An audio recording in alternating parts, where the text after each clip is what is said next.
Hello दोस्तों। तो चलिए शुरू करते हैं आज एसएससी सीजीएल का मॉक नंबर 4। और इसमें हम पीवाईक्यूज क्वेश्चन मतलब उठा रहे हैं जो कि आपके प्रीवियस सीजीएल से रिलेटेड हैं। बाकी चलिए स्टार्ट करते हैं। तो पहला क्वेश्चन है जो कि रूट वाले क्वेश्चन है। अगर इनमें हमें दो दिया हो, मतलब दो एक्स और वाई सिर्फ दिए होते तो हम इनको एक्स स्क्वायर से करते। अब भी स्क्वायर से कर सकते हैं, बट ये काफ़ी मतलब क्लोज वैल्यू हैं जिनको हम स्क्वायर से मतलब करना थोड़ा सा मुश्किल होगा हमें।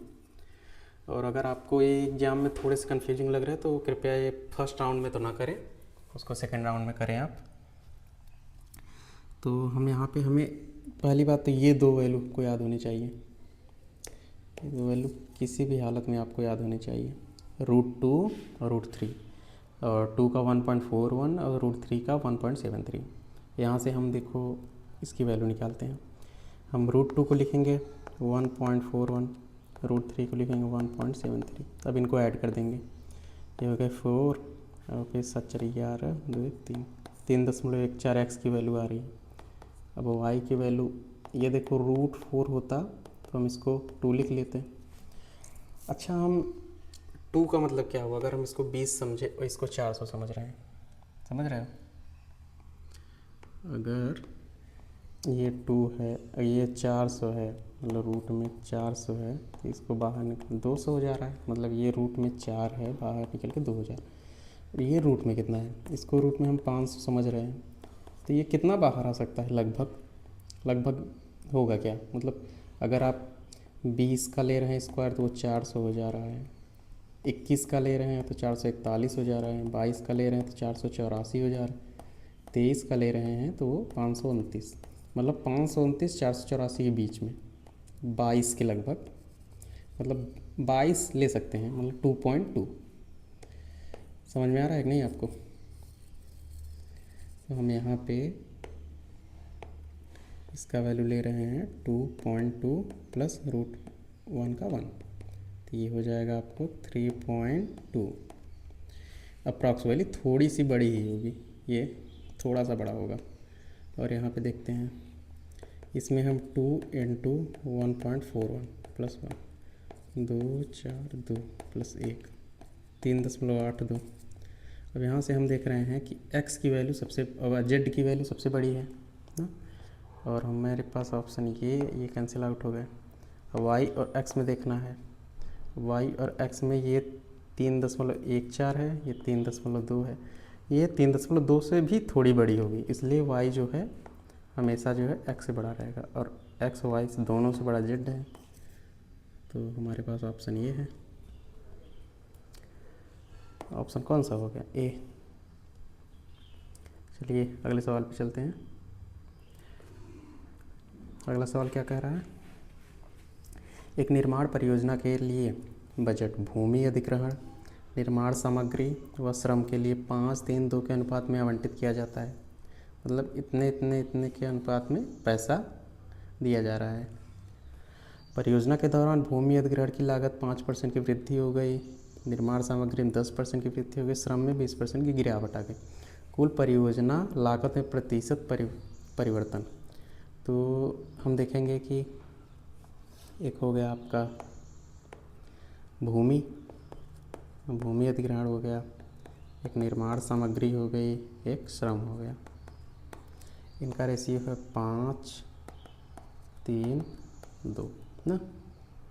अगर हम इनको रेशियो को 500 300 200 कर लें, ये हमें आसान होगा करने में।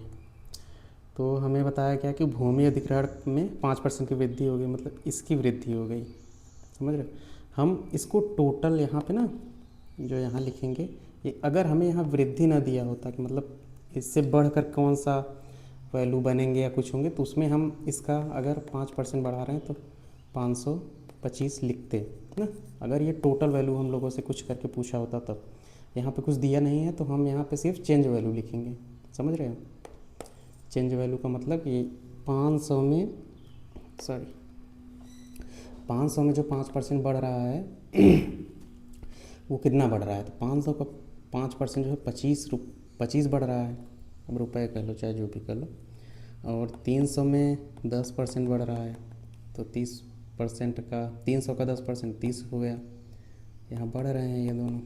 इसमें जो है -20%, इसमें 40 घट रहे हैं। तो हमारे पास टोटल कितने बढ़ रहे हैं या घट रहे हैं, तो हमें यहाँ +25 +30 -40, ये कितने हो गए, ये हो गए आपके 55 और 40, मतलब 15 बढ़ रहे हैं। 15 क्या है, 15% ना, मतलब 15% निकालना है ना हमें। तो ये 15 हो गया। और बढ़ किस पे रहा है, कितने पे पड़ रहा है, तो हमारी बेस वैल्यू क्या है, बेस वैल्यू हमारे पास ये है, बेस वैल्यू आपके पास 5 3 8 2 1000, मतलब 1000 पे ये 15 बढ़ रहा है और इसका हमें परसेंटेज निकालना है। 1 2 1 2, ये हो गया 1.5%। आई होप आपको समझ में आया होगा। अगर हमसे यहाँ पे जो परिवर्तन चेंज है, मतलब ये चेंज दिया हुआ है, अगर ये कह देता कि हमको फाइनल रेशियो चाहिए सबका, तो हमें यहाँ पे ना तो 525, यहाँ 330, यहाँ 160 ऐसे लिखना होता, तब इनका हम रेशियो लेते हैं। यहाँ क्योंकि हमें यहाँ सिर्फ चेंज चाहिए, तो हम सिर्फ जितना बढ़ रहा है या घट रहा है उतना लिख रहे हैं। आई होप आपको समझ में आया होगा। चलिए अगले सवाल पे चलते हैं। ये है सिंप्लीफिकेशन का। तो सिंप्लीफिकेशन के लिए क्या करेंगे, पहले तो हम इसको सॉल्व करेंगे, समझ रहे हैं। एक बात याद रखिए, कोई भी फ्रैक्शन दिया हो, जैसे हमें ये a दिया है -b/c, तो हमें इसको सॉल्व करने के लिए क्या करना होगा जाना है, मतलब जल्दी से करने के लिए इसमें इसका हम मल्टीप्लाई करेंगे, फिर यहाँ से जो भी कंडीशन दिया है उसके हिसाब से इसको, मतलब माइनस दिया है तो हम ac - b/c ये वैल्यू आएगी। जैसे एग्जांपल ले रहे हैं 7 + 2/3, पहले 3 का 7 में हम गुणा करेंगे, 21 प्लस इसको 2 जोड़ देंगे, ये 23/3। अगर यहाँ पे दिया है 5 - 2/7, तो पहले इसको हम मल्टीप्लाई करेंगे, 7 × 5 = 35 -2/7 मतलब 33/7। आई होप आपको समझ में आया होगा। चलिए अब चलते हैं सवाल पे। तो हमें पहले इसमें इसको मल्टीप्लाई करेंगे, 3 - 1 मतलब ये हो गया आपका 2/3, और यहाँ 1/2 है, ये कैंसिल आउट। अब इसकी टोटल वैल्यू जो है वो 1/3 आ गई। अब 1/6 + 1/3, अब यहाँ ये नहीं कि आप 6 3 का एलसीएम ले रहे हैं, 6 3 का एलसीएम निकाल रहे हैं, फिर इसको निकाल के ऐसे, ये सब नहीं करना है। आपको यहाँ करना क्या है कि हमें बेस वैल्यू, जैसे हमें 1/10 है प्लस 1/5 है, हमारे पास अगर ये इसको हम 7/10 लिख रहे हैं, तो इसको हम ऐड करने में ज़्यादा टाइम नहीं लगे, क्योंकि नीचे जो अगर डिनोमिनेटर सेम है तो हम ऊपर का सिर्फ ऐड कर देते हैं। 8/10 अगर 3/7 है और 9/7 है, इसको ऐड करने में नीचे 7 ही रहेगा, 9 3 12 ऐसे होता है। तो यहाँ हम कोशिश करते हैं कि हम जो भी डिनोमिनेटर में है उसको सेम कर लें। तो यहाँ हम 2 का मल्टीप्लाई करेंगे नीचे, क्योंकि यहाँ 3 है, यहाँ हमें 6 मतलब ये 6 है तो यहाँ भी हमें 6 बनाना होगा ना। तो 6 बनाने के लिए हमें यहाँ 2 का मल्टीप्लाई, यहाँ 2 का मल्टीप्लाई। अब ये फ्रैक्शन ऐसी हो गई 1/6 + 2/6, तो ये 6 जो है नीचे रहेगा, ये आपस में ऐड हो जाएंगे, तो ये हो जाएगा 1/2। सिंपलेस्ट भी होता है। तो ये यहाँ से लेके यहाँ तक की वैल्यू कितनी हो गई, 1/2। अब 1/2 को 2/3 भागे 1/2 किया जाता है। अब इसको करने के लिए क्या किया जाएगा, मतलब यहाँ से यहाँ तक का, तो हमें अगर ये जो डिवीज़न है इसको 2/3 लिखेंगे। हम डिवीज़न को मल्टीप्लिकेशन में चेंज करते हैं तो ये अगला वाला जो है रेसिप्रोकल हो जाता है, मतलब ये 2/1 हो जाएगा, तो इसकी वैल्यू 4/3 आ गई। अब यहाँ से इधर का वैल्यू हमारे पास 4/3 है। अब 6 में से 4/3 घटाना है हमको। तो आपको बताया था यहाँ से इसका मल्टीप्लाई 6×18 - 4 मतलब 14/3, जो कि ऑप्शन ए। आई होप आपको समझ में आया होगा, क्योंकि सबसे बेसिक मेथड यही है आपको जल्दी कैलकुलेशन करने का।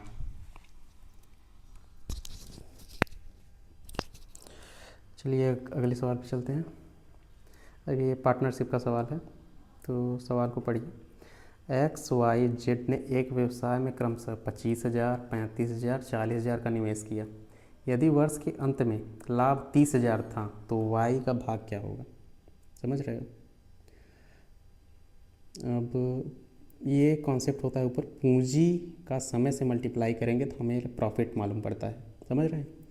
अगर जैसे हम यहाँ लिख रहे हैं पूंजी मतलब कैपिटल, और यहाँ टाइम लिख रहे हैं समय, और यहाँ लिख रहे हैं प्रॉफिट। ये आपको समझाने के लिए है, बाकी आप इसको डायरेक्ट भी कर सकते हैं। तो पूंजी XYZ 3 लोग हैं, तो इसका जो है 25,000, इसका 35,000, इसका 40,000। और समय मतलब वर्ष के अंत में, मतलब सबके लिए समय 1 वर्ष है। समझ रहे हैं कि हाँ 1 वर्ष 1 वर्ष 1 वर्ष। अब इन सब का मल्टीप्लाई करेंगे, तो मल्टीप्लाई करने से पहले, क्योंकि ये सब चीज़ रेशियो में है, तो हमें इनको सबसे सिंपलेस्ट फॉर्म करना होगा। पहली बात तो हम 0 कट कर देंगे, तीनों में से 0 और यहाँ पर। तो हम इसको करेंगे 5 से, 5 पचे 25 सॉरी 5 सते 35, 5 अट्ठे 40। अब 5 का 1 मगर 5, फिर 7 और 8। समझ रहे हैं? तो हमें अब इन तीनों की वैल्यू जो है उसके बराबर 30,000 दिया हुआ है। समझ रहे हैं? और हमसे किसका वैल्यू, Y का वैल्यू पूछा, मतलब 7 का वैल्यू पूछा है। तो हम 7 का मल्टीपल भी देख सकते हैं, बाकी डायरेक्ट भी निकाल सकते हैं, क्योंकि बस देखिए कि अपान में 7 ना आए, मतलब 7 का मल्टीपल ना आए। तो ये हो गया 7 5 12 8 20, मतलब 20 की वैल्यू जो है वो 30,000 रुपये दी है। तो हमको 7 की वैल्यू निकालना है, तो 30,000 20 × 7। अब इसको मत करो, 7 का मल्टीपल देखो, हमें सीधा सीधा कहीं ना कहीं देखो ये 7 15 7 105। आगे बढ़ जाते हैं। आई होप आपको ये सवाल समझ में आया होगा। अब अगला सवाल देखते हैं। ए और बी ने क्रमशः, ये भी पार्टनरशिप का सवाल है। ए और बी ने क्रमशः 48,000 और 72,000 का निवेश करके एक व्यवसाय प्रारंभ किया। 6 महीने बाद ए अपनी आधी पूंजी निकाल लेता है, जबकि बी ने अपनी पूंजी में 24,000 की वृद्धि की। वर्ष के अंत में उन्होंने कुल 55,000 रुपये का लाभ अर्जित किया। लाभ में बी का भाग। अब देखो, लाभ जो हुआ है वो पैसे का हुआ है, तो हमसे पूछा भी क्या है, लाभ ही पूछा है। तो लाभ जो है उसको पैसे में रहने, तो बाकी और सब चीज़ें तो रेशियो में हो जाती हैं। तो हम अभी से ना रेशियो बना ले, तो इनको हम रेशियो में बनाएंगे। तो पहले इनको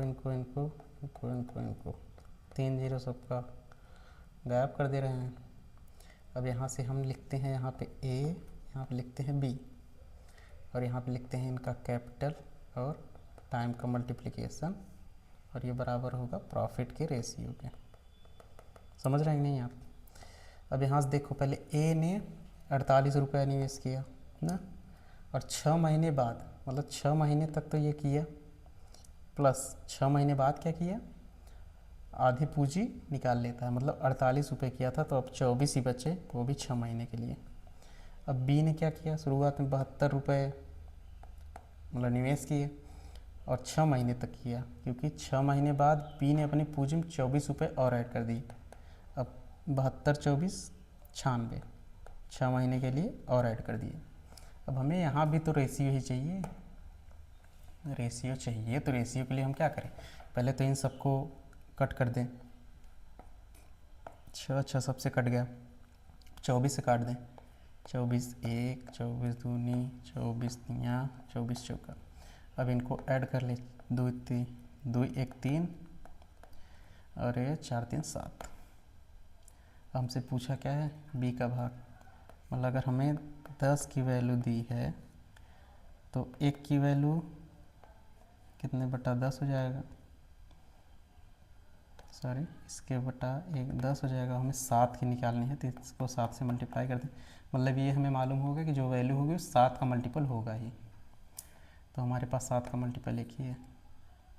वैसे हम डायरेक्ट भी देख सकते हैं, लेकिन उसमें ये दिक्कत रहता है कि ये जो डिनोमिनेटर में आया हुआ है टोटल का वैल्यू, ये अगर कहीं मल्टीप्लिकेशन हो गया, मतलब अगर यहाँ 14 आ गया तो ये 7 से कट जाएगा, तो इसलिए हम मतलब डायरेक्ट नहीं देखते, लेकिन लास्ट समय में ये देखा जाता है। और आपको अब यहाँ से ना आपको एक फ़ायदा हो गया कि आपको ये 55,000 का यूज़ नहीं हुआ, समझ रहे हैं, ये 55,000 का यूज हमने नहीं किया। तो छोटी छोटी कैलकुलेशन जो है आपको सीखना पड़ेगा। और अगले सवाल पे चलते हैं, ये है एवरेज का सवाल। श्रमिक सी की औसत दैनिक आय कितनी है, समझ रहे हैं। इसमें क्या कहा गया, श्रमिक सी मतलब सी का जो है एक एवरेज बताना है। अब इसका एवरेज, आप एवरेज मतलब होता क्या है, एवरेज मतलब total sum upon number of terms. पहले आप इसको पूरा ऐड करेंगे यहाँ से यहाँ तक, फिर 1 2 3 4, 4 से डिवाइड करेंगे। अब ऐड करने के लिए ऐड कैसे करेंगे आप, 220, अब ऐसे लिख रहे हैं 220 230 215 225, ऐसे नहीं करना है। अब यह 5 5 10 80 लिख, ऐसे नहीं करना है। करना कैसे है, पहले तो देखो सब में 200 200 200 200 200 मतलब 800 हो गए ना, 20 30 50 और 15 25 40, मतलब ये 50 और ये 40 मतलब 90, और 890 को 4 से भाग देंगे तो हमारे पास एवरेज आ जाएगा। अब इसको तो भाग आराम से दे लेंगे आप। अब इसको 4 दूनी 8, 4 दूनी 8 1 0, 4 दूनी 8 2, मतलब 222 पॉइंट कुछ आएगा। ऑप्शन एक ही ऑप्शन है। आई होप आपको ये समझ में आया होगा। अब अगले सवाल पे चलते हैं। ये सवाल देखो बहुत बढ़िया है, इसमें हम आपको समझाते हैं इसको। एक शहर में वर्तमान में साक्षर मतलब लिटरेट पढ़े लिखे लिटरेट पर्सन की संख्या 25,000 है। यदि साक्षर पुरुषों की संख्या 5% की वृद्धि की कमी आती है और साक्षर महिलाओं की संख्या में 10% की वृद्धि होती है, तो कुल साक्षर जनसंख्या 25 जीरो हो जाती है। शहर में साक्षर पुरुषों की वर्तमान संख्या क्या है, समझ रहे हैं, वर्तमान। तो वर्तमान के लिए आपको, अब देखो एक शहर है ये जिसमें 25,000 लोग साक्षर हैं। अब हमें इसमें ये नहीं मालूम है कि कितने मेल हैं कितने फीमेल हैं ना, ये तो एकदम नहीं मालूम है। और कहा है कि मेल में 5% की कमी आ जा रही है और फीमेल में 10% का वृद्धि हो जा रहा है। फिर ये वैल्यू जो है 25 जीरो हो जा रही है। हमें अब भी नहीं मालूम है कि मेल कितने हैं फीमेल कितने हैं, समझ रहे हो। हमें मतलब टोटल तो वैल्यू मालूम है, लेकिन हमें इनका संख्या नहीं मालूम। तो हम यहाँ पे यूज करेंगे एलिगेशन का, समझ रहे हैं, एलिगेशन। अब एलिगेशन क्या होता है, एलिगेशन पहले तो किसी वैल्यू में वृद्धि या कमी होती है, फिर उस किसी वैल्यू में वृद्धि, फिर दोनों का जो बेस वैल्यू मतलब दोनों को मिला के जो कमी या वृद्धि हुई होगी उसको हम बीच में लिखेंगे। बस ये ध्यान देना कि इस वैल्यू के बीच में ये वैल्यू रहेगी, समझ रहे हैं, बीच में वैल्यू रहेगी। और हम इनका डिफरेंस और इनका डिफरेंस यहाँ लिखेंगे, समझ रहे हैं। इनका डिफरेंस और इनका डिफरेंस हम यहाँ लिखेंगे। इनका डिफरेंस पूरा यहाँ लिखा जाएगा, इनका डिफरेंस जो है यहाँ लिखा जाएगा। फिर हमारे पास 2 वैल्यू और आ गई। अब ये वैल्यू क्या होती है, ये वैल्यू वो होती है जिनके रिस्पेक्ट में ये सब किया जाता है। जैसे अगर हम यहाँ पे स्पीड ले रहे हैं ना, अगर हम स्पीड डिस्टेंस टाइम के वैल्यू एलिगेशन लगा रहे हैं तो speed equal to distance upon time होता है। तो स्पीड इन्वर्सली टाइम, तो यहाँ हमें टाइम का रेशियो आएगा, समझ रहे हैं। जिसके इन्वर्सली जो प्रोपोर्शनल हो या तो जिसके सापेक्ष में जो चीज़ निकाली गई हो। अगर यहाँ हम परसेंटेज चेंज कर रहे हैं तो किसके मतलब नंबर्स के लिए ही चेंज कर रहे हैं ना, नंबर्स में ही चेंज हो रहा है ये सब, तो इसके सापेक्ष में ये सब हम चेंज, ये तीनों वैल्यू चेंज कर रहे हैं। तो यहाँ से हमको ये रेशियो पता चल जाएगा, जब भी आएगा ये रेशियो ही होता है। तो यहाँ से हम वैल्यू निकाल लेते हैं। चलिए देखते हैं। अब देखो हमारे पास मेल में कितना डिफरेंस है वो पता है हमें, फीमेल में कितना डिफरेंस है वो पता है, लेकिन ओवरऑल डिफरेंस हमें वो नहीं पता है जो बीच में रखना होता है ना। से हमको ये वैल्यू और ये वैल्यू पता है, और यहाँ पे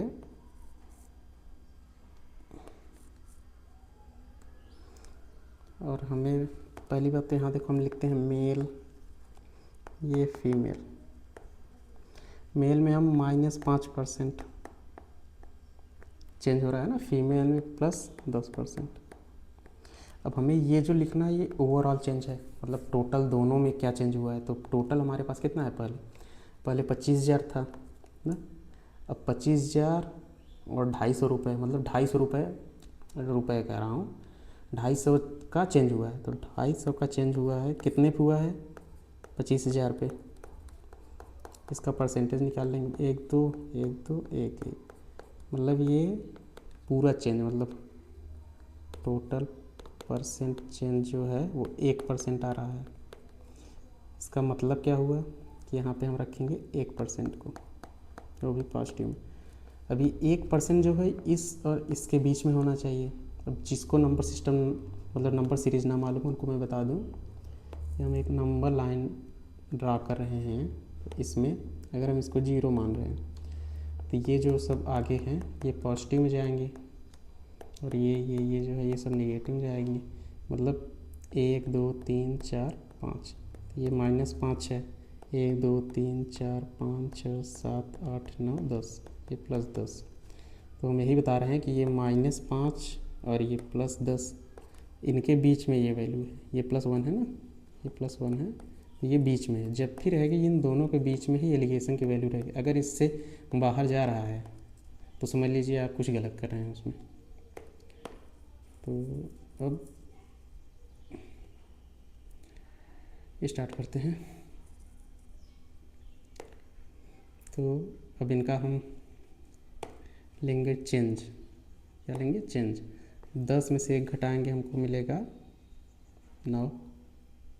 अब यहाँ से 1 में से, क्योंकि अब इसमें से इसको हम सब्ट्रैक्ट कर लिए, अब 5 में से इसको नहीं, अब इसको इसमें से सब्ट्रैक्ट करेंगे, समझ रहे हैं। तो हम 1 में से -5 को सब्ट्रैक्ट कर रहे हैं, तो 1 + 5 मतलब 6, यहाँ आ गया 6। अब इसको हम कट करेंगे, ये 3 त्रिका 3 दूनी, तो जो यहाँ रेशियो आ रहा है 3 2 का आ रहा है, समझ रहे हैं, 3 और 2 का, मतलब मेल 3 फीमेल 2। अब हमसे पूछा क्या है कि वर्तमान में मतलब शुरुआत में 25,000 में से कितने मेल हैं। तो 25,000 में से कितने मेल हैं, तो टोटल 5 है। 5 की वैल्यू 25,000 दिया है, 1 की वैल्यू हम निकालेंगे 5,000, 3 की वैल्यू 15,000। आई होप आपको समझ में आया होगा, क्योंकि इससे ज़्यादा डीप मैं नहीं समझा सकता और ना आप समझ सकते हैं। आई होप आपको समझ में आया हो। चलिए अब आगे चलते हैं। अब इसमें देखते हैं कि एक बेकर में 10 किलो प्रीमियम आटा और कुछ अतिरिक्त किलो मानक आटा मंगाया गया। प्रति किलो प्रीमियम आटे का मूल्य मानक आटे से दोगुना था। ऑर्डरिंग त्रुटि के कारण, मतलब कोई कुछ दिक्कत के कारण, 2 प्रकार की आटे की मात्रा आपस में बदल जाती है। मतलब जो 10 किलो है वो इस साइड मानक आटे का 10 किलो हो जाता है, जो x किलो है वो प्रीमियम आटा हो जाता है। इससे कुल मूल्य में 25% की कमी आती है। मूल ऑर्डर में प्रीमियम आटे की मात्रा और मानक आटे की मात्रा का अनुपात।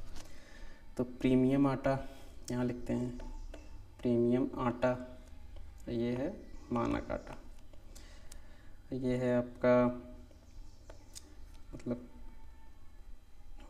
वेट, मतलब वजन, यहाँ हो गया प्राइस। समझ रहे हैं, प्रीमियम आटा और मानक आटा। पहले हम 10 किलो प्रीमियम आटा ले रहे थे और इसको x kg मान ले रहे हैं मानक आटा को, और प्रति किलो प्रीमियम आटे का मूल्य मानक आटे से 2 गुना है। मतलब मानक आटा अगर 1 रुपये का है तो ये 2 रुपये का है, मतलब 2 गुना है, तो समझ लीजिए। और कह रहा है कि त्रुटि के कारण ये वैल्यू जो है आपस में इंटरचेंज हो जा रही हैं, समझ रहे हैं। तो प्रीमियम आटा x kg हो गया और मानक आटा 10 kg हो गया, लेकिन वैल्यू जो है वो तो दोनों सेम रहेगा, मतलब 1 रुपये में मानक और प्रीमियम 2 रुपये में। अब इनका हम टोटल वैल्यू निकालते हैं, मतलब दोनों का सम। ये हो जाएगा, मल्टीप्लाई करेंगे 20 और ये हो जाएगा x, यहाँ से ये 2x, ये 10। कहा गया है कि 20% की कमी आ रही है। 20% का कमी का क्या मतलब, अगर ये टोटल 100 है, ये कितना हो जाएगा 20 की 25%, 25% कमी आ रहा है। अगर ये 100 है तो ये 75 हो जा रहा है ना, 75 हो जा रहा है। तो मतलब क्या है, मतलब ये है कि अगर हम 20x का जब 75% निकालेंगे ना, इसका हम 75% निकालेंगे तब इसके बराबर हो रहे हैं, क्योंकि ये 100 था तो ये 75 हो गया। अगर हम इसका भी 75 निकाल दें तो इसके बराबर हो जाएंगे ना, मतलब तो ये हुआ।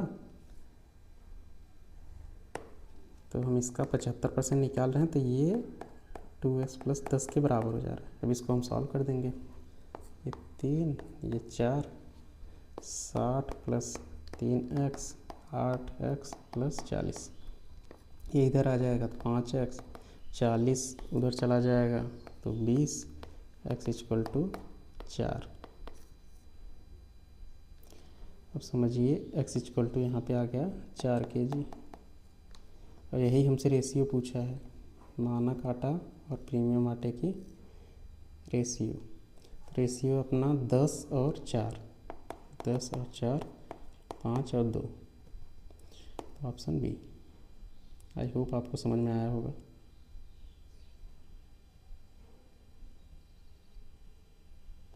चलिए आगे बढ़ते हैं अगले सवाल पे। इसमें कहा जा रहा है कि एक विक्रेता 15 खिलौने 3000 रुपये में बेचता है, 25% का लाभ अर्जित करता है। 10% का लाभ अर्जित करने के लिए उसे 2816 में कितने खिलौने बेचने चाहिए। तो इसको देखते हैं हम। पहली बात तो कितने खिलौने हैं, अगर टोटल रुपये उसके पास 3000 रुपये है, और मतलब खिलौने तो मालूम है हमें 15 खिलौने हैं, तो एक खिलौने का दाम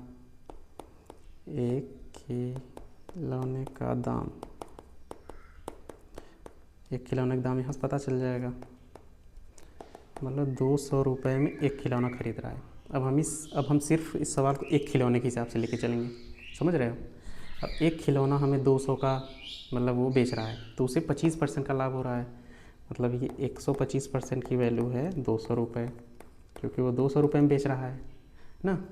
अब हमें कहा क्या जा रहा है कि 10% का लाभ अर्जित करने के लिए, अब हमें अगर 10% का लाभ अर्जित करना हो तो एक तो है, आप यहाँ से पहले 100% की वैल्यू निकालिए है ना, 200/125 × 100। फिर यहाँ से हमें 110% की वैल्यू, तो हम यहाँ से डायरेक्ट निकालेंगे, समझ रहे हैं। अगर हमें 125 की वैल्यू दी है 125% के, तो हमें 110% की वैल्यू निकालने के लिए 200/125 नीचे आ जाएगा, ये ऊपर हो जाएगा। तो हमें यहाँ से मालूम चल गया कि 125 रुपये मतलब 110% का प्रॉफिट पे हमें कितना मिल रहा है। तो ये 25 पंजे 25 अट्ठे 5 22, तो ये हो गया 8 दूनी 16, 8 दूनी 16 17, 176 रुपये में बेचेगा अगर वह 10% का लाभ अर्जित कर रहा है। लेकिन उसके पास टोटल रुपया कितना है, 2816 रुपये उसके पास टोटल है, और एक खिलौने को वो 176 रुपये में बेच रहा है।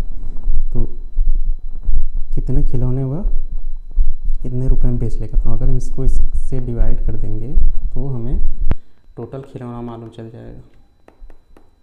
समझ रहे हैं? तो इसको हम डिवाइड करते हैं 2816। अच्छा, यहाँ पे अगर हम डिवाइड करने जाएँ तो थोड़ा हमको टाइम लगेगा। अगर यहाँ डिजिटल सम लगा दें, क्योंकि सबका वैल्यू से अलग अलग है, तो देखिए डिजिटल सम कैसे लगता है। डिजिटल सम लगाने के लिए 2816/176। डिजिटल सम लगाने के लिए बस ये देखिए कि नीचे 3 और 9 ना आए। समझ रहे हैं? नीचे डिजिट का सम करने पर 3 और 9 ना आए, और हम यहाँ पे 9 नहीं आ रहा है, तो इसको क्या करेंगे, पहले तो ये जोड़ो, 8 2 10 से 2 + 8 + 1 + 6, मतलब सिंगल डिजिट आना चाहिए। तो यहाँ 10 हो गया, 10 को हम फिर से 1 लिख सकते हैं, 1 1 2 हो गया, 6 2 8 हो गया। तो ऊपर के डिजिट का सम 8 आ रहा है। वैसे भी जोड़ सकते हैं, 2 8 10, 10 1 11 6 17, 17 ऐसे लिखा जाएगा, 1 7 8।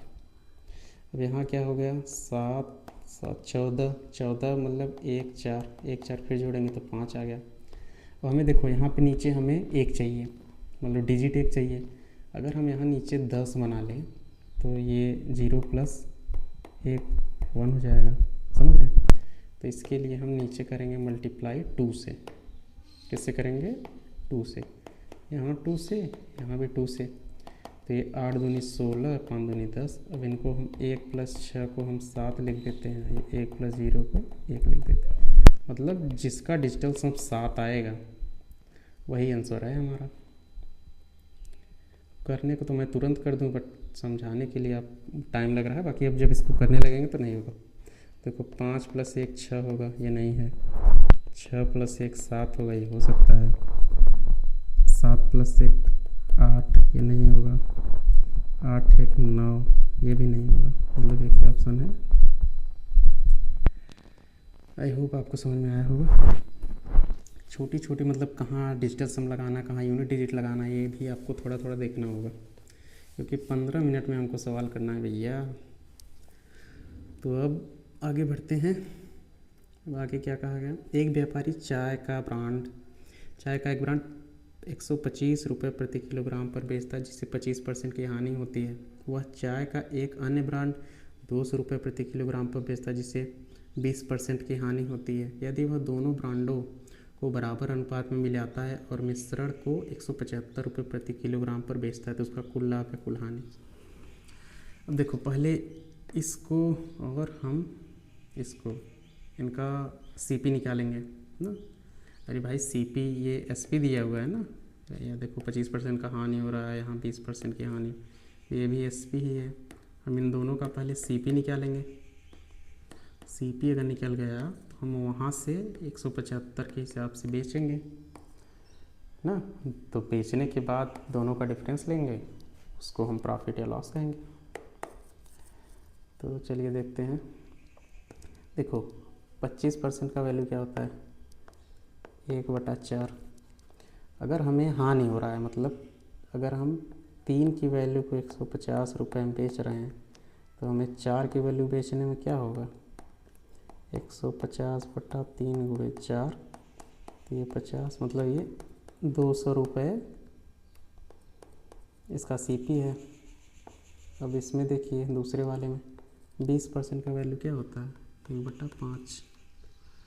अगर हम किसी मतलब 5 की वैल्यू को हम 4 पे बेच रहे हैं, मतलब एक कम हो गया ना, 4 पे बेच रहे हैं, तो कितने में बेच रहे हैं, 200 में।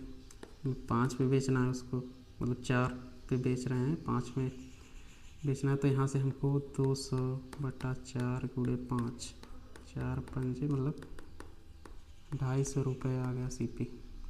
मतलब एक चाय जो है 200 रुपये का मतलब बिक रहा है, और दूसरा 250 का बिक रहा है। अगर हम इसका 1 किलो और इसका 1 किलो दोनों को मिला रहे हैं, तो कितना होगा, 200 + 250, मतलब 450 रुपये का टोटल ख़रीद रहा हूँ मैं, अभी ख़रीद रहा हूँ। ये सब सीपी है ना। और एसपी क्या हो जाएगा, अब 2 किलो को, मतलब 1 किलो 2 किलो को 175 रुपये में बेच रहा है, तो इसकी कितनी वैल्यू हो जाएगी, 75 दूनी 150, 200 मतलब 350, 350 रुपये में बेच रहा है, 450 में ख़रीद रहा है, 350 में बेच रहा है, तो उसको लॉस हुआ। पहली बात तो लॉस हो रहा है, लाभ होगा नहीं। 22.5% या 25% की हानि होगी।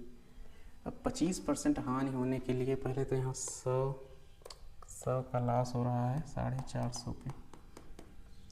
ये हमें किसी हिसाब से 25% तो नहीं दिख रहा है भाई, मतलब 45 का 25% कितना होगा, ये तो नहीं हो रहा है। अब इसको हम एक तरीके से और कर सकते हैं, अगर हम इसको 10/45 को 100% लिख रहे हैं तो हम यहाँ काटेंगे 5 दूनी 5 9, मतलब 2 गुणे 1/9 गुणे 100%। ये क्या है जानते हैं, ये है 11 सही 11%। तो हम इसमें 2 का मल्टीप्लाई भी करना होगा ना, तो 22 सही 22%, ये लॉस होगा। 22 सही 22%। आई होप आपको समझ में आया होगा। चलिए आगे बढ़ते हैं। इसमें दिया गया है ए और बी मिलकर किसी कार्य को 12 दिन में पूरा करते हैं, बी और सी मिलकर उसी कार्य को 15 दिनों में पूरा कर सकते हैं, सी और मिलकर उसी कार्य को 20 दिनों में पूरा कर सकते हैं, ए अकेले कार्य को कितने दिन पूरा। यहाँ लिखेंगे, देखो पहले लिखेंगे नीचे टाइम, बीच में एफिशिएंसी, ऊपर टोटल वर्क।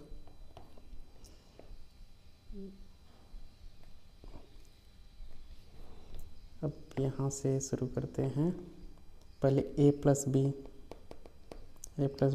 12 दिनों में कर रहे हैं, बी प्लस सी 15 दिनों में कर रहे हैं, सी प्लस ए 20 दिनों में कर रहे हैं। अब पहले तो टोटल वर्क निकालने के लिए इन तीनों का एलसीएम लेना होगा हमें। तो एलसीएम लिया कैसे जाता है, पहले तो हम सबसे बड़ी संख्या को उठाएंगे, इसका प्राइम फैक्टर करने की कोशिश करेंगे, तो 4 गुणे 5। अब इससे छोटी संख्या लेंगे 15 होता है 5 गुणे 3, तो 5 इसमें आ रहा है, हम 3 अलग से लिख देंगे। अब सबसे छोटी, अब इसको हम लिखेंगे 4 3, 4 आ रहा है 3 आ रहा है, तो कोई बात नहीं, इसमें कुछ लिखना ही नहीं है हमें, समझ रहे हैं। तो ये हुआ कितना आपका 4 5 20 60, तो आपका टोटल वर्क 60 आ गया। अब इफिशियंसी निकालने के लिए 60 का भाग 12 से दिया जाएगा, तो 12 5 60 और ये 4 और ये 3, मतलब ए प्लस बी एक दिन में 5 काम करेंगे, बी प्लस सी एक दिन में 4 काम करेंगे, सी प्लस ए एक दिन में 3 काम करेंगे। अगर हम तीनों के फिर से मतलब सब लोग एक दिन काम कर रहे हैं, एक ही दिन काम कर रहे हैं, तो A plus B plus B plus C plus A की एफिशिएंसी जोड़ रहे हैं, तो 5 4 9 3 12। तो यहाँ से हम देख रहे हैं कि ये 2A 2B 2C, यहाँ से हम लिख सकते हैं 2A प्लस बी प्लस सी बराबर 12, तो A प्लस बी प्लस सी बराबर 6। हमारे पास ये वैल्यू आ गई। हमको A का एफिशिएंसी चाहिए, A की एफिशिएंसी चाहने के लिए हमें B प्लस सी का एफिशिएंसी घटाना होगा उसमें से, तो 4, B और C का एफिशिएंसी कितना है 4, तो A की एफिशिएंसी कितनी आ गई 2। तो अब टाइम जो A को लगेगा, टोटल वर्क कितना है 60, एफिशिएंसी कितना है 2, 30 दिन, क्योंकि टाइम बराबर work upon efficiency. I hope आपको समझ में आया होगा इस सवाल, क्योंकि मैं बहुत ही बेसिक से बता रहा हूँ। चलिए अगला सवाल देखते हैं मिक्सचर का। शुद्ध स्प्रिट के 64 लीटर के पात्र में 8 लीटर निकाल कर उसकी जगह पानी डाल दिया जाता है। यह प्रक्रिया कुल 3 बार दोहराई जाती है। 3 बार दोहराई जाती है की जाती पात्र में बची हुई स्प्रिट की अंतिम मात्रा, मतलब अगर एक ये कोई बर्तन है जिसमें यहाँ तक स्पिरिट भरा हुआ है। पहले इसमें से हम 8 लीटर निकाल रहे हैं, फिर उसकी जगह 8 लीटर पानी डाल रहे हैं, फिर इसमें से 8 लीटर निकाल रहे हैं,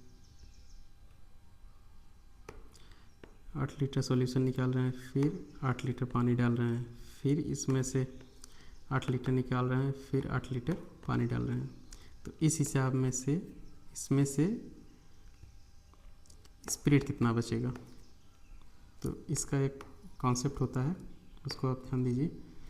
पहले तो टोटल जो है a बाई बी के पावर n इक्वल टू बचा हुआ। तो टोटल मतलब क्या, जो शुरुआत में है मतलब 64 लीटर ना। a बाई बी n का मतलब कितनी बार। a बाई बी क्या है, a बाई बी मतलब होता है कि ये जो 8 लीटर निकाल रहे हैं 64 में से, तो हम इसको 1/8 जो है ये इतना निकाल दिए, तो बचा कितना, हमारे पास बचा है वो कितना है, वो 7/8 बचा हुआ है ना। 1/8 जब निकाल दिए हमारे पास कितना बचा, 7/8। तो 7/8 हमारे पास बचा है, इसको 3 बार दोहराया गया है।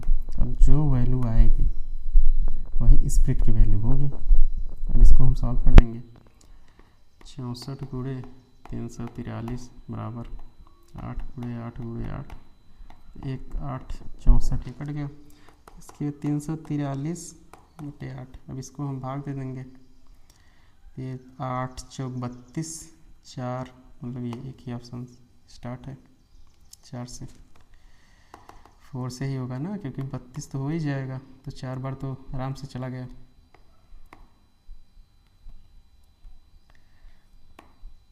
आई होप आपको समझ में आया होगा। चलिए अगले सवाल पे चलते हैं। अब ये सवाल देखिए, एक जूस विक्रेता शुद्ध संतरे के जूस में पानी मिलाता है।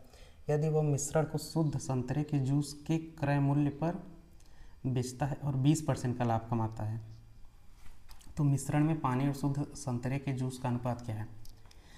पहले देखो यहाँ पे कि वो 100% शुद्ध जूस है उसके पास, उसमें वो पानी कुछ पानी मिलाता है, अब कितना मिलाता है हमें नहीं पता, और उसमें पानी मिलाता है और उसको 20% लाभ पर बेचता है ना।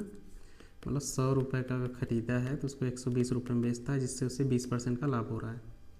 लेकिन वो यहाँ कहा है कि जो जूस है उसके क्रय मूल्य पर ही बेच रहा है, समझ रहे हो। मतलब 100% ये है, 100% ये, तो इसमें 20% पानी में, तो जो 20% प्रॉफिट हो रहा है वो किसका प्रॉफिट ले रहा है, वो पानी का ही प्रॉफिट ले रहा है ना।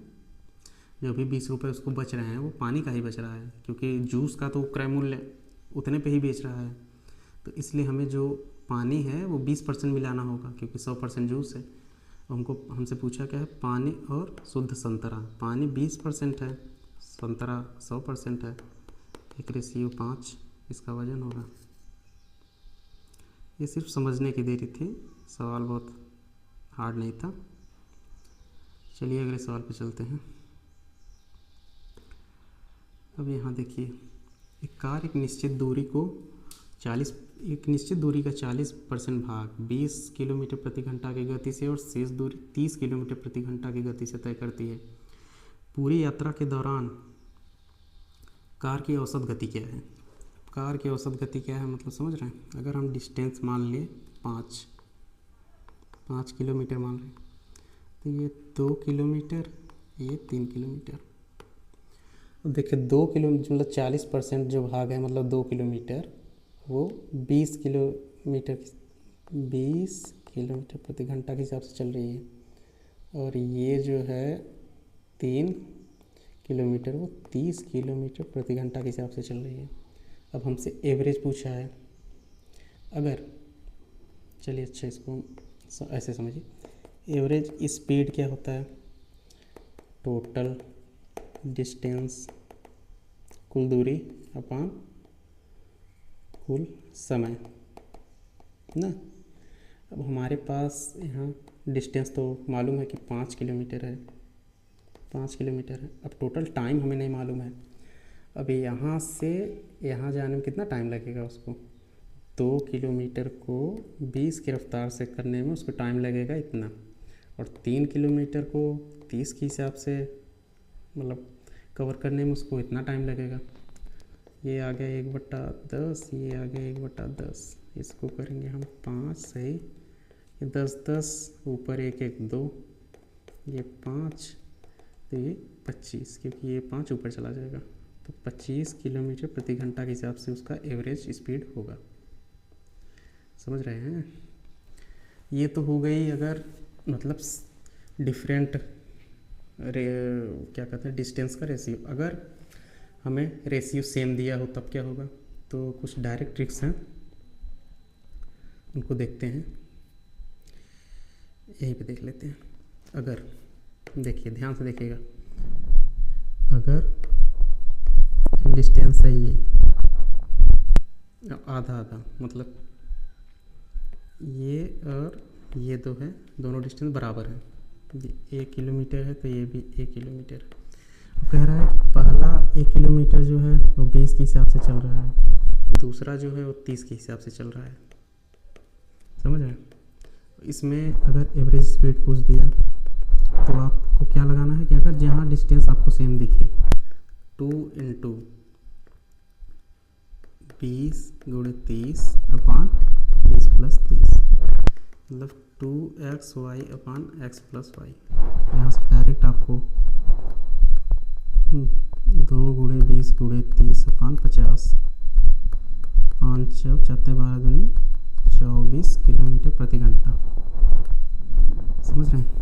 ये तो मतलब कि 2 के लिए हो गया। ये कॉन्सेप्ट ऐसे भी लग सकता है कि अगर एक यहाँ से यहाँ तक डिस्टेंस, अगर जाते समय उसको 20 किलोमीटर प्रति घंटा से जा रहा है, आते समय उसको वह 30 किलोमीटर प्रति घंटा के हिसाब से, तो उसको एवरेज स्पीड जो होगा वो भी ऐसे ही निकलेगा। समझ रहे हैं? जबकि डिस्टेंस बराबर होना चाहिए। समझ रहे? सिर्फ डिस्टेंस अगर बराबर है तो वो हो जाएगा। अब अगर इसी प्रकार से वो 3 बार को दे दे, जैसे ये है लाइन और इसमें हम यहाँ कहते हैं, मतलब ये डिस्टेंस और ये डिस्टेंस बराबर है, और ये 10 की स्पीड चल रहा है, ये 20 की स्पीड चल रहा है, 30 की स्पीड चल रहा है, दोनों का एवरेज स्पीड पूछा हुआ है। तो यहाँ होगा 3xyz अपान xy + yz + zx, तो ये हो जाएगा आपका 3 × 10 × 20 × 30 अपान 200, 10 × 20, 20 × 30 600 + 30 × 10 300। ये हो गया आपका, कितने हो गए, 9 2 11, यहाँ हो गया 1100, 2 0 कैंसिल आउट, बाकी जो आएगा आंसर वो आपका एवरेज स्पीड होगा। तो आई होप आपको समझ में आया होगा। चलिए अब अगले सवाल पर चलते हैं। इसमें क्या कहा, ये रेस का सवाल है। ए और बी एक पार्क के वृत्ताकार ट्रैक पर जॉगिंग कर रहे हैं, जिसका परिमाप 1.2 किलोमीटर मतलब 1200 मीटर। वे सुबह 6 बजे एक ही बिंदु से दौड़ना प्रारंभ करते हैं और विपरीत दिशाओं में दौड़ते हैं। ए की चाल 5 किलोमीटर प्रति घंटा, बी की चाल 7 किलोमीटर प्रति घंटा। वे 5वीं बार किस समय मिलेंगे? तो वो यहाँ देखिए, ये ए है और ये बी है। ए इस साइड चल रहा है, बी इस साइड। ए का स्पीड 5 किलोमीटर प्रति घंटा है, 6 का स्पीड, बी का स्पीड 7 किलोमीटर प्रति घंटा। तो अब हमें करना क्या है, मतलब ये पूरा ए यहाँ से यहाँ तक चल रहा है, बी यहाँ से यहाँ कहीं चलेगा, दोनों कहीं मिलेंगे, तो उसका समय पता कर लेंगे हम। लेकिन वो फिर से घूम के दोनों लोग एक जगह मिलेंगे, मतलब 5वीं बार जब मिलेंगे तब हमें उसका पता करना है कि हाँ कितना समय बाद वो 5वीं बार मिलेंगे। तो पहले हम ये, अब जैसे इसको हम ऐसे समझ लें कि ए इधर जा रहा है, बी इधर आ रहा है, और ये 1200 का डिस्टेंस है। तो यहाँ से हमें टाइम पता करना है, तो 1200 को हम, इसका 5 इसका 7 है और ये अपोजिट में है तो ऐड हो जाएंगे, 7 5 12, और ये किलोमीटर प्रति घंटा से में है तो उसको हम मीटर पर सेकेंड में बदलेंगे। मीटर पर सेकेंड बदलेंगे 5/18, ये 18 जो है ऊपर चला जाएगा, यहाँ से ये 100 हो गया, 5 दूनी मतलब 360 सेकेंड एक बार मिलने में, और 6 बार मिलने में 360 सेकेंड में 6 बार,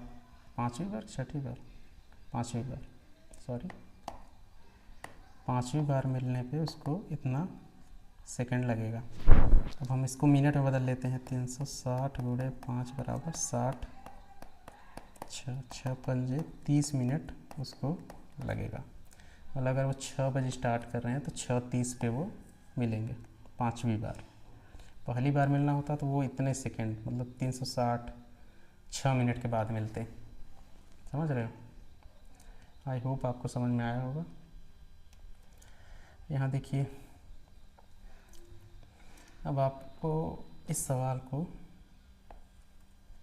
इस प्रकार देखना है। एक सर्कल है जिसका सेंट्रल एंगल दिया है 90,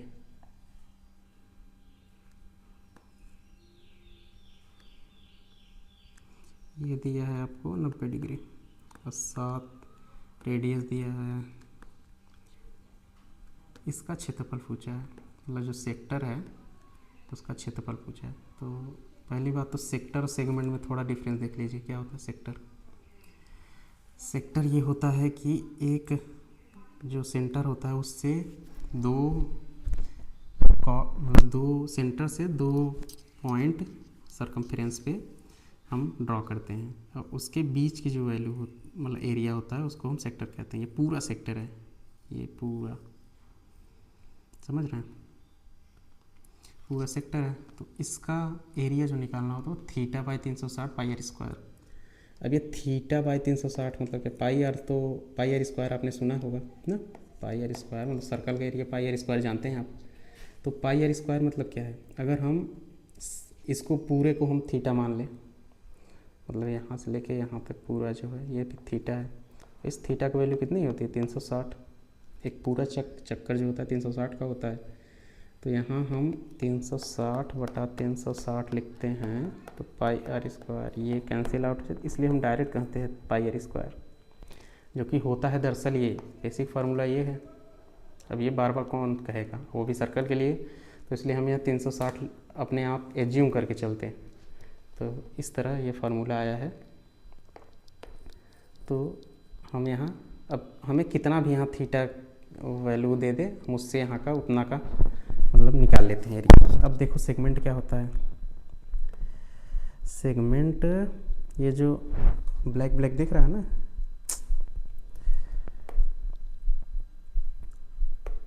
ये पूरा, ये जितना दिख रहा है तुमको, ये सेगमेंट है। मतलब एक सेक्टर में एक ट्रायंगल का एरिया हम घटा देंगे ना, मतलब इसका एरिया अगर हम इसको घटा देंगे तो हमें इसका मालूम हो जाएगा पूरे में से ना। एक मिनट, ये पूरे में से समझ, अगर हम इस इतना का एरिया हटा दे रहे हैं तो हमें मालूम हो जाएगा इसका एरिया। तो यही सेगमेंट है। सेगमेंट ये है। इसके लिए क्या करेंगे, पहले तो हमें पूरा सेक्टर का एरिया निकालना होगा इसका, जो कि आपको बताया मैंने ये, और उसमें से हमें एरिया ऑफ ट्रायंगल ये इसको निकालना होगा, इसको हटाना होगा ना। तो इसका मतलब किसी ट्रायंगल को अगर ये थीटा दिया है, एक सेकंड, किसी ट्रायंगल में अगर ये थीटा दिया हुआ है, तो ये ए दिया है, तो इसका हो जाएगा area ½ a² sin theta. Theta की वैल्यू दी होनी चाहिए, और ये इससे, इस फार्मूले से इसका हम एरिया निकाल लेते हैं। तो वहाँ से हमें इसका एरिया निकल जाएगा। तो इसमें से इसको हम सब्ट्रैक्ट कर देंगे तो हमें सेगमेंट का एरिया मिल जाएगा। आई होप आपको समझ में आया होगा। तो आइए चलते हैं अपने सवाल पे। अब हमें मालूम कैसे करना है, θ/360 πr², थीटा कितना है 90, 360 पाई कितना है, पाई में वैल्यू नहीं है तो इसका वैल्यू लिखना होगा 22/7। रेडियस 7 × 7, ये 7 एक 7 से कैंसिल हो गया, ये 4 बार हो गया, ये 2, ये 11, मतलब 77 को 2 से भाग देना है। अब देखो 70 को 35 का आधा और 7 का 3.5, 38.5, 38.5। आई होप आपको समझ में आया होगा। अब अगले सवाल पर चलते हैं। अब रेडियन और थीटा ये क्या है, बस एक चीज़ आप याद रखिए, 180 डिग्री बराबर पाई, समझ रहे हैं, 180 डिग्री बराबर पाई, ये आपको याद है तो ऐसे सवाल आप चुटकियों में कर लेंगे।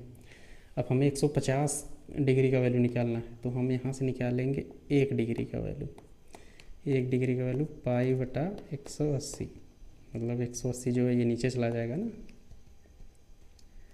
अब हमें यहाँ से निकालना 150 डिग्री, तो पाई बटा 180 गुणे 150।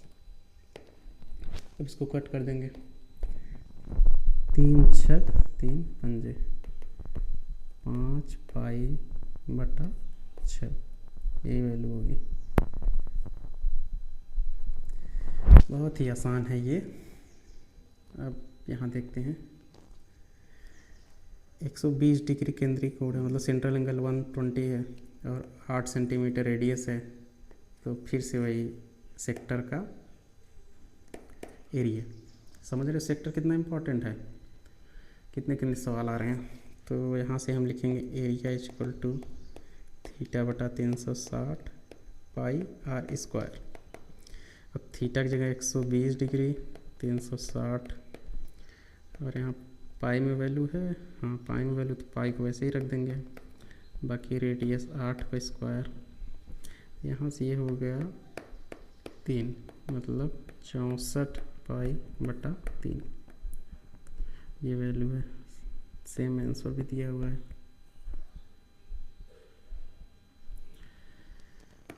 चलिए अगले सवाल पर चलते हैं। अब ये कुछ रेखाएं कोऑर्डिनेट ज्योमेट्री के क्वेश्चन है। अब इनको हम देख लेते हैं, इनके 3 केस होते हैं। चलिए यहाँ पे देखते हैं। नंबर ऑफ सॉल्यूशंस, मतलब एक रेखा जितनी बार जहाँ जहाँ टच करेगी उतने सॉल्यूशंस होंगे।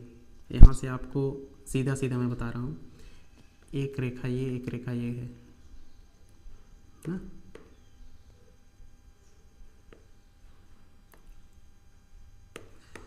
एक रेखा ये है और एक रेखा ये है ना, एक जगह टच कर रहे हैं, तो इनका सल्यूशन 1 होगा। समझ रहे हो। अब ये 2 लाइन है, एक लाइन ये, एक लाइन ये कहीं टच ही नहीं कर रहे हैं तो 0 सॉल्यूशन होगा। समझ रहे हो। अब एक रेखा ये ब्लैक वाला है पूरा, समझ रहे हैं, उसके ऊपर ये रेड वाला है, मतलब ये कितनी बार टच कर रहे हैं, मतलब हर जगह हर पॉइंट पे ये टच कर रहा है। समझ रहे हो। तो इसके इतने सॉल्यूशंस होंगे, इतने सॉल्यूशंस होंगे जिसको आप काउंट नहीं कर सकते। तो इसके होंगे इनफाइनाइट सॉल्यूशन। अभी हमको पता कैसे चलेगा, क्योंकि वहाँ लाइन ड्रा करके थोड़ी ना देगा कि ऐसे करके भैया एक जगह कट गया है तो अब बता दो एक सॉल्यूशन। उसमें तो वहाँ तो आपको ऐसे लिखा होगा, ये जो है ये लिखा होगा, इससे आपको पता करना होगा कि कितने जगह कट कर रहे हैं नहीं कर रहे हैं। तो यहाँ देखो, पहले लाइन का सॉल्यूशन होता है a1x b1y c1, a2x b2y c2। अगर ये तीनों किसी के बराबर नहीं है, मतलब a1/a2 b1/b2 c1/c2, सॉरी यहाँ पे क्या लिख गया, c1/c2 ना, तो यहाँ पे सिर्फ एक ही सॉल्यूशन मिलेगा और ये बराबर ये बटा ये इक्वल नॉट इक्वल टू इसको ये पानी है, नॉट इक्वल टू इसके पानी है। तो आप जान लीजिए कि एक सॉल्यूशन है। और पैरेलल में क्या होगा, पैरेलल में ये होगा कि जो a1 a2 होगा और b1 b2 होगा, ये दोनों आपस में बराबर होंगे, लेकिन ये दोनों c1/c2 के बराबर नहीं होंगे। तो यहाँ से आपको कोई सॉल्यूशन नहीं मिलेगा। और ये बताएंगे, जब ऐसे निकाल तो ये बताएंगे कि ये दोनों पैरेलल हैं। समझ रहे हो। और यहाँ जान रहे हैं पैरेलल नहीं है तो कहीं ना कहीं इंटरसेक्ट करेंगे। अगर देखो कोई एक लाइन अगर जा रही है, एक दूसरी लाइन अगर ये इसके पैरेलल है, तो कहीं इसका डिस्टेंस जो है वो कम नहीं होगा, तो ये कभी कहीं किसी को टच ही नहीं करेंगे, मतलब ये दोनों आपस में कभी टच नहीं करेंगे।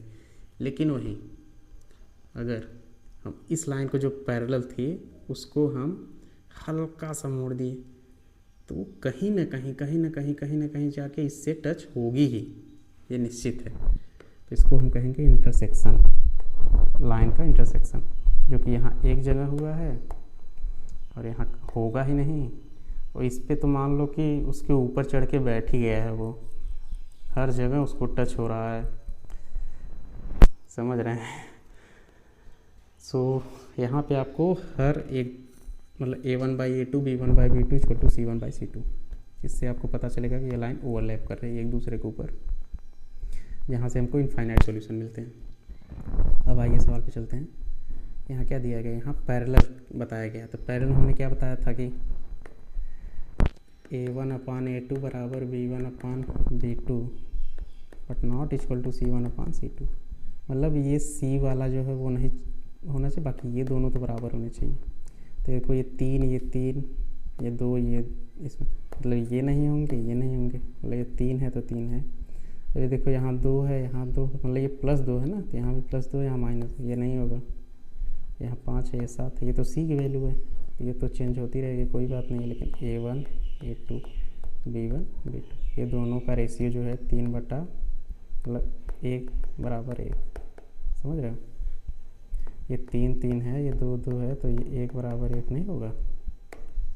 आई होप आपको समझ में आया होगा।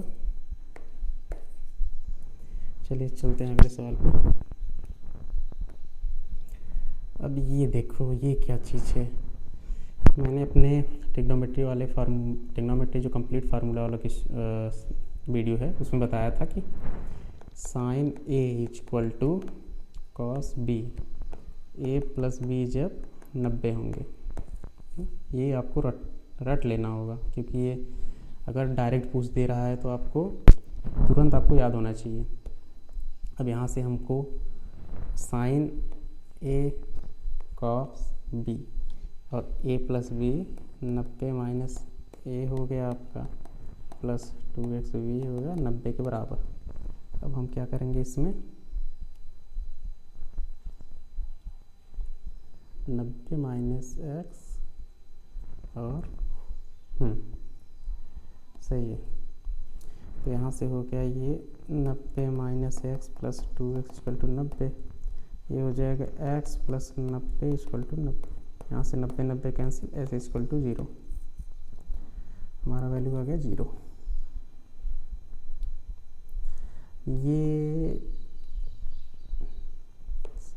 ये जो कंडीशन है इसको आपको रटना होगा। और जो कोई भी ट्रिग्नोमेट्री का फार्मूला अगर रिवीजन करना चाहता है टोटल, वो भी काफ़ी अच्छे तरीके से आपको मेरी प्लेलिस्ट में जाके मिल जाएगा। काफ़ी अच्छे क्वेश्चंस मतलब फार्मूले हैं उसमें जो आपको ईजिली याद हो जाएंगे। चलिए शुरू करते हैं। इसमें अब क्या है, यहाँ पे हमें x की वैल्यू दी है x² माइनस 4√5। देखो ये सब इंटीजर में है, तो मतलब ये समझ में आ रहा है कि रूट कट जाएंगे कहीं ना कहीं, तो कैंसिल आउट हो ही जाएंगे। तो डायरेक्ट इसका निकालते हैं x² इक्वल टू √5 प्लस 2 का स्क्वायर निकाल रहे हैं, तो A² plus B² plus 2 into AB, 9 plus 4√5। x² की वैल्यू हमें इसमें से क्या घटाना है, -4√5। ये कैंसिल आउट, 9 बच गया। आई होप समझ में आया होगा। अब देखो त्रिभुज ABC और XYZ यदि भुजाओं की लंबाई इस प्रकार, दो त्रिभुज पहले बना ले रहे हैं भैया, 1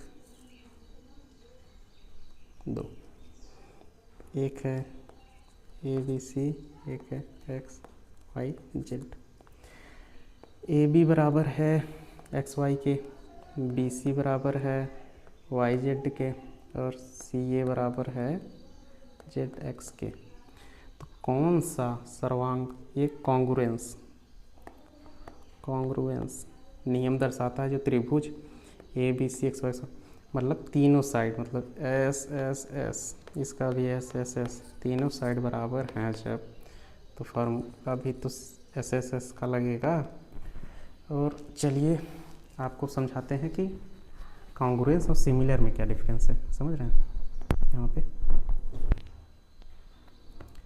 कॉन्ग्रुएंस और सिमिलर, पहले इनके कॉन्ग्रुएंस।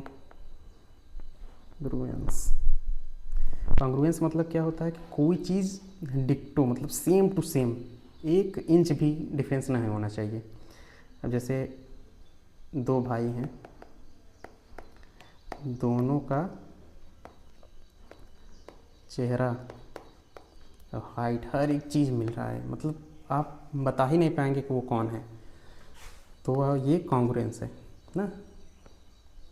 ये तो हो गया जनरल बात। अब ट्रायंगल के हिसाब से समझे, तो जैसे ये ट्रायंगल है और ये ट्रायंगल है, ये दोनों ट्रायंगल सेम है, मतलब ये साइड इसके बराबर, ये साइड इसके बराबर, ये साइड इसके बराबर, ये एंगल इसके बराबर, ये एंगल इसके बराबर, ये एंगल इसके बराबर, तो ये कॉन्ग्रुएंस है।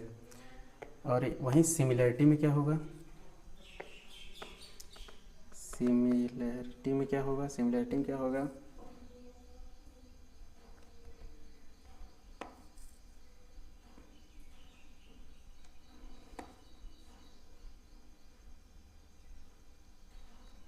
सिमिलैरिटी मतलब ये और ये और ये इन मतलब ये इसके अनुपात में होगा, ये इसके अनुपात में होगा, ये इसके अनुपात में सेम होंगे।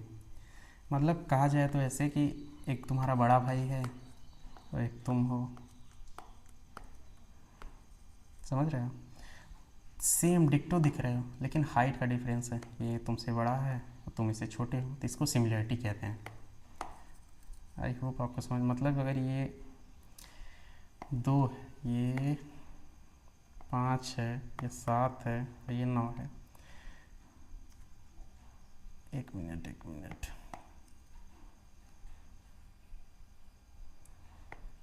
अगर ये 7 है, ये 9 है, ये 5 है, तो ये होगा तुम्हारा 14, 10 और 18 इस हिसाब से।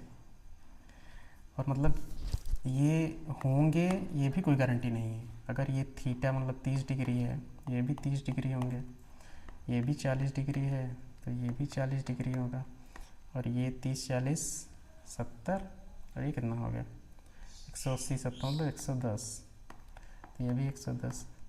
इसमें ये बराबर थोड़ी ना है कि ये इसके, अगर ये 10 5 है तो 17 भी हो सकता है, क्योंकि इसकी लेंथ जो है वो बढ़ गई ना, और भी बढ़ा सकते हैं, तो इस हिसाब से एंगल बराबर हो सकते हैं, लेकिन साइड का रेशियो जो है वो सेम होता है, कभी कभी डिफरेंस भी हो सकता है। आई होप आपको समझ में आया होगा। चलिए अगले सवाल पे चलते हैं, लास्ट के 3 सवाल। दिया गया है कि ए और बी पूरक मतलब कम्प्लीमेंट्री। कम्प्लीमेंट्री मतलब सी पहले आता है तो 90, अगर सप्लीमेंट्री बोलता एस बाद में आता है मतलब 180, समझ रहे हो। ए प्लस बी की वैल्यू जो है 90 डिग्री है, अगर सप्लीमेंट्री बोलता तब ए प्लस बी इक्वल टू 180 है, तो यहाँ में बोला क्या है कम्प्लीमेंट्री ना। तो एक ट्रायंगल बना लेंगे, वो भी राइट एंगल ट्रायंगल, इसको हम मान रहे हैं ए। अब साइन ए मतलब क्या होता है, इसके सामने का परपेंडिकुलर हाइपोटेनस बेस ना, perpendicular hypotenuse base, sine A equal to perpendicular upon base मतलब ये 3, तो ये 5, इस हिसाब से ये 4 हो गया।